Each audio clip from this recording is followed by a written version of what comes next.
Hello, I'm Jala Kader and this is Buckingham News.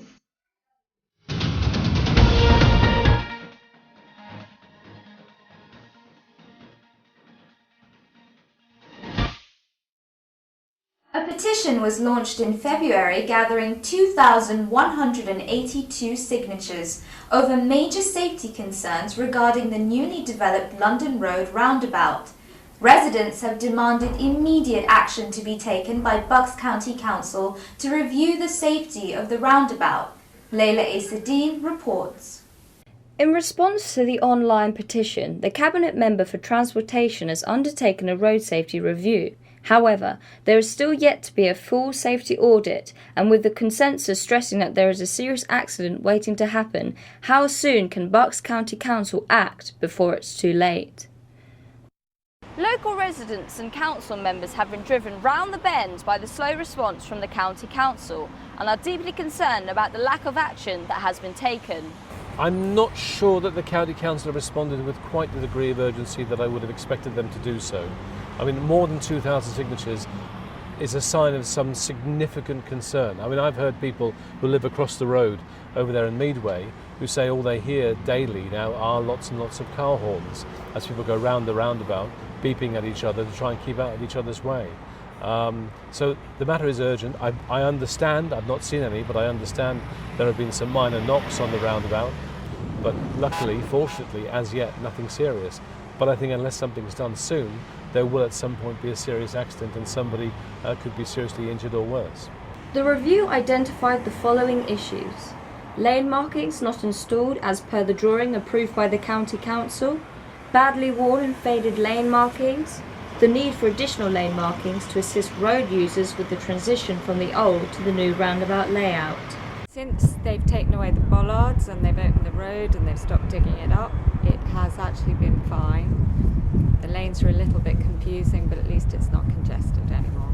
I just don't stand a chance of being in the right lane, and I'm always worried that someone's going to come out and hit me because not everyone else seems to be in the right lane either. It's still misleading.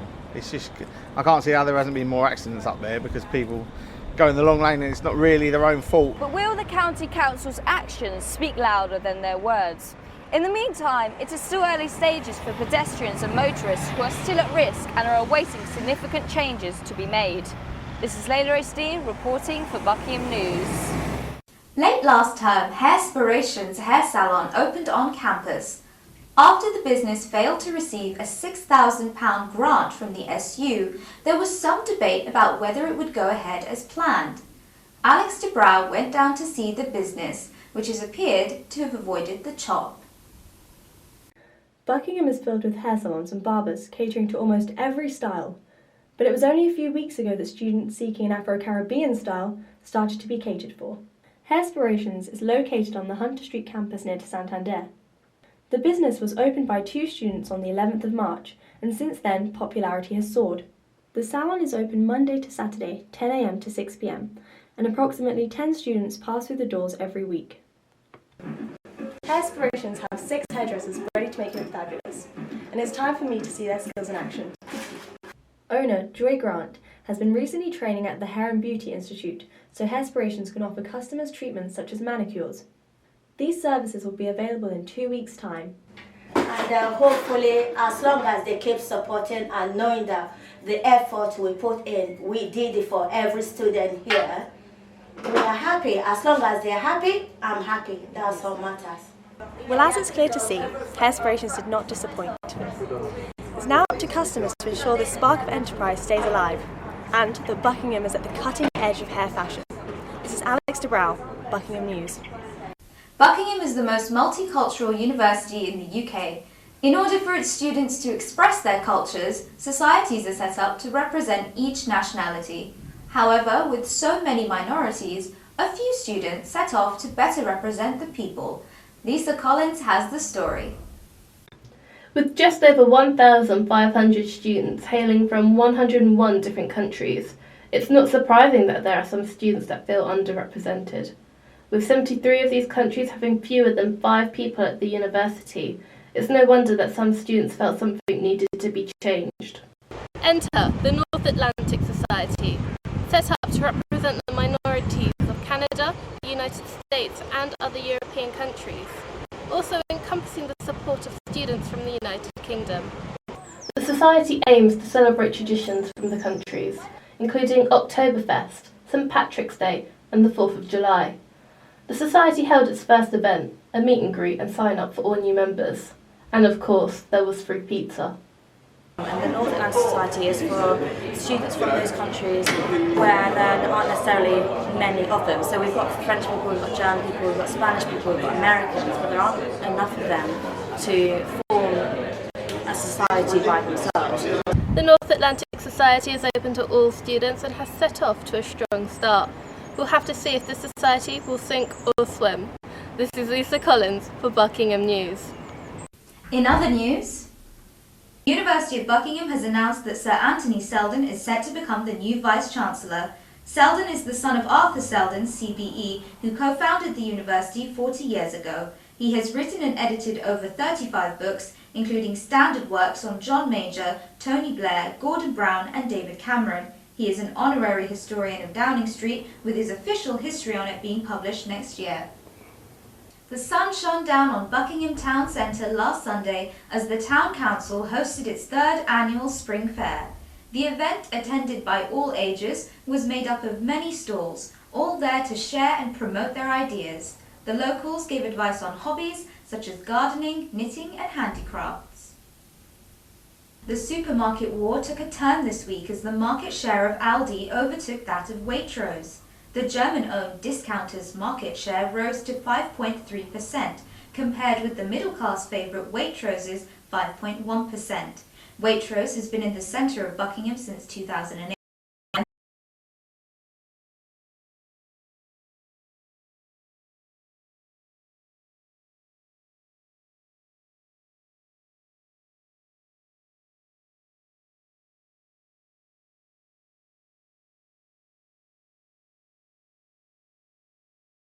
Has been in the centre of Buckingham since 2008, and a new Aldi store opened on the Ring Road last October.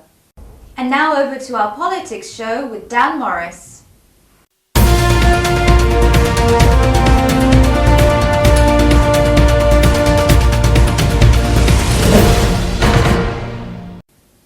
Thank you, Jala.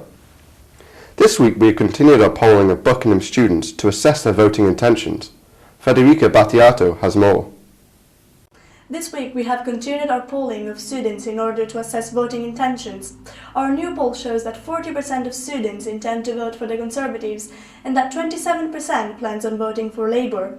15% intend on voting for the Green Party and 13% for UKIP, a separation of just 2%. The Liberal Democrats appear on our chart for the first time, with only 5% of respondents planning to vote for Nick Clegg's party. This is still a disappointing result for the party, who will have to go into the election on May the 7th with more momentum to avoid disaster. Most important this week is the decline in support for the Conservatives. This is a significant gain for the Labour Party, and a 10% swing across the country may be enough to secure Ed Miliband's position in Downing Street. Now, back to the studio. In other election news, here at the University of Buckingham, 2 university employees are standing for election. Pearl Lewis, who works in the marketing department, is standing for election as a Conservative candidate in Hayes and Harlington. For the past 5 years, Pearl has been a councillor in Buckinghamshire. Also standing for election is Dr Paul Graham, a Liberal Democrat candidate for Milton Keynes North, who lectures in politics here at the university. Last Thursday, John Bercow did a question and answer session at the Community Centre in Buckingham. We sent down Charlie Parry to find out more. John Bercow, MP for Buckingham and Speaker at the House of Commons, is currently campaigning for re-election. At the Community Centre, he gave a speech urging the public to recognise the work he has done over the past 18 years. I'm not important. I'm very clear about that. I'm not important. But the office of Speaker is important and has always been regarded as such in Parliament. You can rest assured that what matters to you matters to me, and what matters to us is communicated to ministers, and ministers treat with me about it, and you are in that sense in no way disadvantaged by having the Speaker as your Member of Parliament, and indeed in some respects, as I think I've said in one of my election leaflets, it can be advantageous to be represented by the Speaker. During the question and answer session, Bercow answered questions about the new housing development on Maids Moreton and also about the electoral system in Buckingham. So whilst it is still unclear about who people are going to vote for on May 7th, hopefully Bercow has done enough to allay the public's fears. This is Charlie Parry for Buckingham News. Sharla? Shisha, the popular Arabic tobacco mix, is rapidly gaining popularity in the West. Although exponents of this traditional pastime extol the virtues of its usage for the body, could the craze be more damaging than people realize? Ijeoma Nwankwo investigates. Musel or shisha is a syrupy tobacco mix containing molasses and glycerol, which is smoked in a hookah. Shisha comes in a variety of fruity flavors such as apple, grape, guava, and lemon. The popularity of the substance has exploded in recent years since 2007 British ban on smoking in public places. Shisha bars have risen from 179 in 2007 to 556 in 2012, with claims of even bigger numbers. The controversy around shisha appears when debating its effect on the human body. 13 in Buckingham hosts a regular selection with chironite. Don't give for you harsh or cough or something like this, or lost puff. No. A shisha is best for cigarette anyway. On their website, the British Heart Foundation says that average shisha smoking session lasts an hour, and research has shown that in this time, you can inhale the same amount of smoke as from more than 100 cigarettes. Indeed, medical professionals caution the use of the substance. Shisha is like nicotine, normal cigarettes. It contains nicotine, tar, carbon monoxide, and heavy metals, and therefore it can cause all the problems that cigarettes can. That includes heart disease, cancer, respiratory problems. So while the debate still rages on, the popularity and usage of shisha doesn't seem to be slowing down. Policymakers will have to decide if what remains a perfectly legal tobacco substance should be re-evaluated or legislated against. Ijeoma Nwankwo from Buckingham News. And now over to sports with Holly Knowles. Thank you, Jala. Last year, the Sports Office made the decision to revamp the deteriorated basketball court. But has this decision proven popular amongst students? Jason Dunn went to find out more. It has only been a month since the BSU reopened the basketball court by Beloff Lawn, and already it is clear to see that the court's rejuvenation has been a worthwhile venture. The court has been used every day and night for the past month. The court has seen various sports played on it, highlighting its use as a multifunction sports area. What has the Sports Office got planned for the court? So this term we're hoping to get as much use as possible out of the new hard court. We're definitely going to be having basketball and netball training taking place on the hard court each week. We're also hoping to get a number of other casual activities such as small-sided football taking place on the hard court in order to get as much use as possible while the weather's still good. Do you envision other sports will be played on it?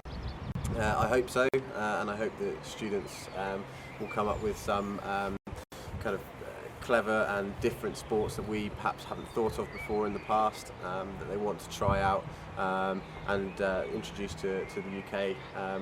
So if anyone does have any kind of ideas about things they'd like to do within this space, they should kind of come forward to the Sports Office and we can do our best to support them. The court is open to all students wishing to use it, and can accommodate a variety of sports. This is Jason Dunn for Buckingham News. Last Saturday, the University of Buckingham's football team faced up against the MK Wanderers Reserve. But how did they fare? Henry Thompson went to find out more. The 3 p.m. kickoff on Saturday between the University of Buckingham FC and Milton Keynes Reserves got onto a flying start as the home team Buckingham scored the opener in the first 7 minutes. Buckingham went on to score 3 quick goals before Steve Snelling of Milton Keynes scored a screamer to keep some hope alive for the opposition. The home side went on to score 3 more goals, with the opposition managing to retaliate with 2.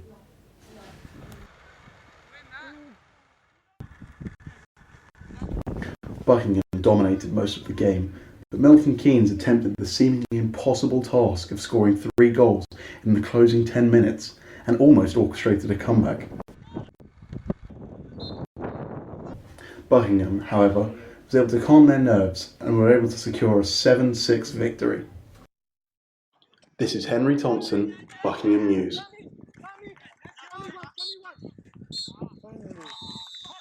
And now, back to the studio. On Monday, the 20th of April, the Ian Fairbairn Lecture Theatre was full of laughter and delight as a professional flower arranger with a twist came to show the audience how it was done. Caspian Chalice has the story. Neil Gurney is no ordinary flower arrangement expert. When he gets up to educate his audience, he becomes his alter ego, Ms. Dorothy Wright, the florist. Using countless flowers to make beautiful creations, they entertained a sold-out Buckingham audience. In 2012, the 55-year-old received the British Empire Medal from the Queen for his services to charities. He's also one of the presidents of the National Association of Flower Arranging Societies. Gurney's performances are in aid of Mary's Meals and Buckingham Inner Wheel charities, which both help to fight world hunger. The lucky winners of the raffle received the arrangements made during the performance.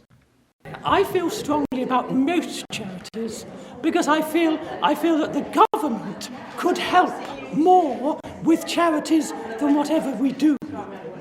Sharing outrageous anecdotes while teaching the audience the art of flower arranging, Mr. Gurney and Miss Wright certainly put on quite the unique and impressive performance. Caspian Chalice, Buckingham News. Each year, the 20th of April welcomes spring by celebrating National Pineapple Upside Down Cake Day. To celebrate the occasion, Zoe Briggs baked the delicious dessert for us.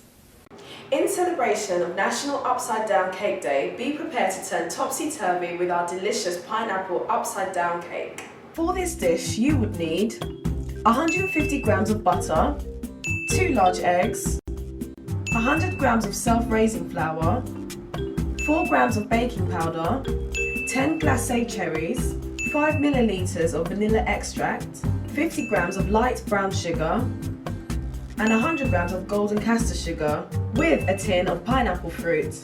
Preheat the oven to 180 degrees Celsius. For the topping, beat 50 grams of the softened butter and sugar together until creamy. Spread over the base and a quarter of the way up the sides of a 20 to 21 centimeters round cake tin. Arrange pineapple rings on top, then place cherries in the center of the rings. For this cake, mix 100 grams of softened butter with 100 grams of castor sugar. Add 100 grams of self-raising flour with 1 teaspoon of baking powder. Add a teaspoon of vanilla extract and 2 eggs. Mix and add 2 tablespoons of the pineapple syrup and beat to a soft consistency. Spoon into the tin on top of the pineapple and smooth it out. Bake for 35 minutes. Let it sit for 5 minutes, then serve it upside down. A beautiful pineapple cake served upside down to brighten your day. This is Zoe Briggs with Buckingham News. Thank you for watching Buckingham News. We'll see you next time.